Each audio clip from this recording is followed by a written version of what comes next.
beg of you, accept this sacrifice and return to us, so we may rejoice in your glorious shadow.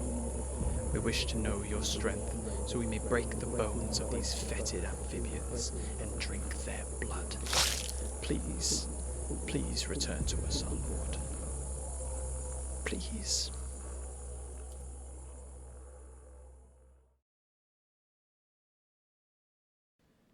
The worship of dragons has believed to have taken place even before the discovery of the first Fae long, long ago. Some dragon cults claim their masters to be without age, and that they have existed always. But this theory is much refuted in the great universities. Whatever the truth, the various religions of the island have taken it upon themselves to decide when, where, and how to worship their deities. The humble frog dragon, often called the Dragon of the Cycle or the Dragon of Energy, is much worshipped by rangers of the island and those who can find calm in the knowledge that this life is not the end. The worshippers of this dragon believe she represents the flow of energy that passes from our bodies into the ground or the bodies of other animals when we die. Her shrines are humble shelves with simple carved stone effigies, found in the forest, in homes or public places like taverns. Worshippers of the frog dragon lay fruit before the idol and allow it to ripen and rot. The decaying fruit attracts flies, ensuring that the shrine is constantly surrounded by a buzz of insects, supposedly much to the delight of the idol. Some even choose to place meat on the shelves to attract larger insects, but this practice is forbidden in most public places. The Dragon of Silence is a living god, whose whereabouts are known to only a few, though it is suggested that he resides in a great pre-tech temple. Those who face great sorrow or anger are contacted by his worshippers and brought to the temple. The dragon offers to help them seek revenge, but his price is costly. Worshipping him and paying your debt are one and the same, and the price is often meat and blood.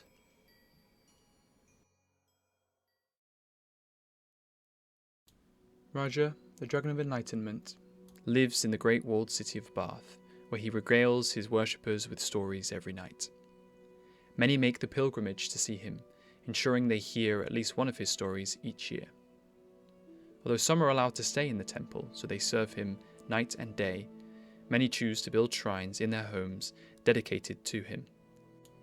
Throughout the many settlements of the island, worship benches can be found, generally depicting a fan-tail backboard made from the material of the craftsman's choosing. Those who worship Raja spend a moment here each week, chatting with a friend, sharing gossip with a neighbour, or whispering sweet nothings to a lover.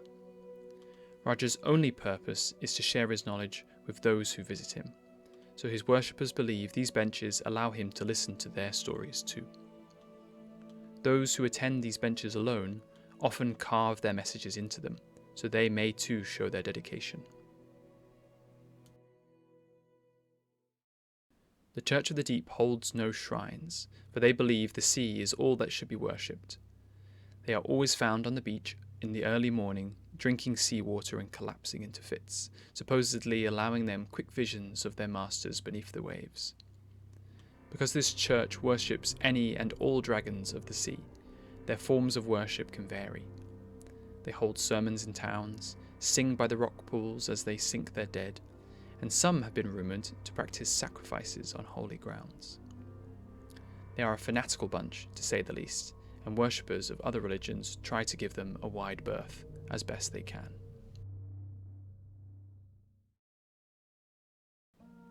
The Dragon of Freedom is a dragon often worshipped in secret. She's the dragon of slaves, cattle, and the imprisoned, and her worshippers believe that shackles of any kind should not exist.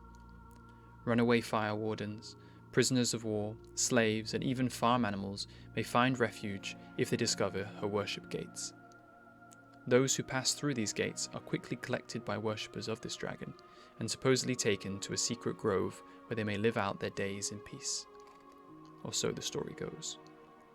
Those gates that do exist around the island are often smashed by slave masters, farmers, and city guards alike, though, more often than not, are found to be repaired days later.